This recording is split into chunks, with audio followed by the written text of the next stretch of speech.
Hey guys, how's it going? The Sacrifice just came out and I wanted to make a video going over the new Warframe. So, if you haven't played the quests, please know that there are going to be spoilers, just in case the title didn't give it away. So after completing the new Sacrifice quest, we gain access to a new frame called Excalibur Umbra. Umbra is basically a slightly improved version of the Excalibur Warframe, similar to a Prime. He has some increased base stats and a couple unique abilities. I'm going to start out by giving a basic overview of his abilities, and then moving into my build for both the frame and the exalted weapon. As always, I'll provide timestamps below. So let's quickly go over Umbra's abilities. His 1 slash dash is exactly the same thing as regular Excalibur. When activated, you dash between enemies and hit them with your exalted blade. While in its animation, you are immune to all damage. Umbra's 2 is where you see a slight difference. Instead of Radial Blind, we have Radial Howl. It has the same effect as Radial Blind with a slightly longer animation. It also causes sentience nearby to shred built-up resistances. Is that going to be useful? No, God! His 3 Radial Javelin is again essentially the same thing as Excalibur's. It does a little bit of damage and has some CC potential. Now the 4, Exalted Blade, basically the reason you play the frame. This is where you pull out your sword and you murder everything. The frame also has a very unique ability where, when you transfer to your operator form, it fights for you. This works just like a Spectre. However, if your frame dies, your operator is automatically transferred back into it, which in its current form is extremely annoying. But hopefully if you're watching this video, you're at least a little familiar with Excalibur, and we can move on to the more interesting part, mods. This is the way I've chosen to mod my Excalibur Umbra. As you can see, I have the 3 umbral mods, Intensify, Fiber, and Vitality. I'd recommend running all 3 of these as they increase each other's level. As you can see for me, I didn't have enough endo to level them fully.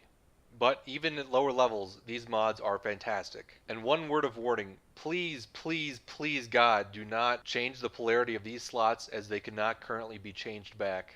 This means that by having all 3, you get the maximum benefit to your frame. Other than that, I'm obviously running Chromatic Blade for my exalted weapon. This is an extremely good syndicate mod for Excalibur's exalted blade. Because we're running Chromatic Blade, you want to have, at the very least, 180 ability strength. Having 180 ability strength with Chromatic Blade gives you 100% status chance for your exalted weapon. Because of this, I'm running mods like Power Drift and Blind Rage, in addition to the Intensify. You can play around with this yourself, but having that 180 strength is necessary. I'm also running Primed Flow because paired with things like Arcane Energize or Pizzas, you will never run out of energy while using Exalted Blade. If you don't have access to these, simply running Xeneric and being conservative with your blade will maintain your energy very well. And finally, I'm using Primed Continuity to offset the duration drain from Fleeting Expertise, giving my 2 enough duration for decent CC. And last but not least, I'm running Corrosive Projection simply because it's the best aura. You could also run a mod like Steel Charge in its place. And the arcanes that I've chosen to run with this frame are Arcane Energize for energy and Arcane Strike for the attack speed. If you don't have these, things like Arcane Guardian and Arcane Fury are also good choices. So Umbra's exalted weapon. I currently have 2 builds for this. The first build is using the sacrificial mods, Steel and Pressure. Just like with the Umbral mods, by equipping 2 of the sacrificial mods, their levels are increased by 2. I'm also running Berserker for some attack speed, Condition Overload, which is a fairly rare mod, but is extremely good for a Chromatic Blade build. And then I have Molten Impact, Shocking Touch, and Fever Strike for my elemental damages.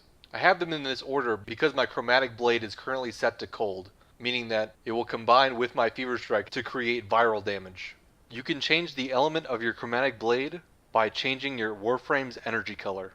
I also have Spoiled Strike as my last mod here. Instead of Spoiled Strike, you could run Life Strike for healing, although I would recommend running an unranked one as you do not need it to be rank 3, or Healing Return.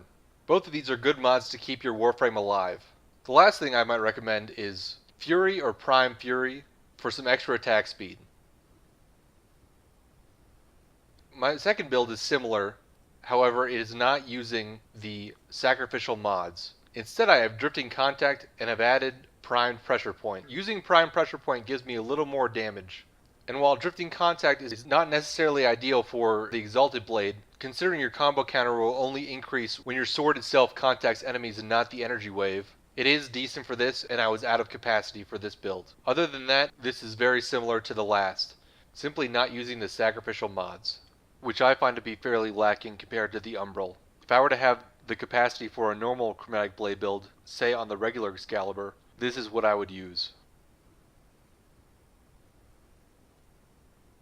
Remember, because Chromatic Blade is giving you a 100% status chance, you don't need the dual stat mods, making the 90% status mods excellent. And whether or not to use survivability mods over damage are up to you. And obviously prime mods can be substituted for the normal versions of those mods.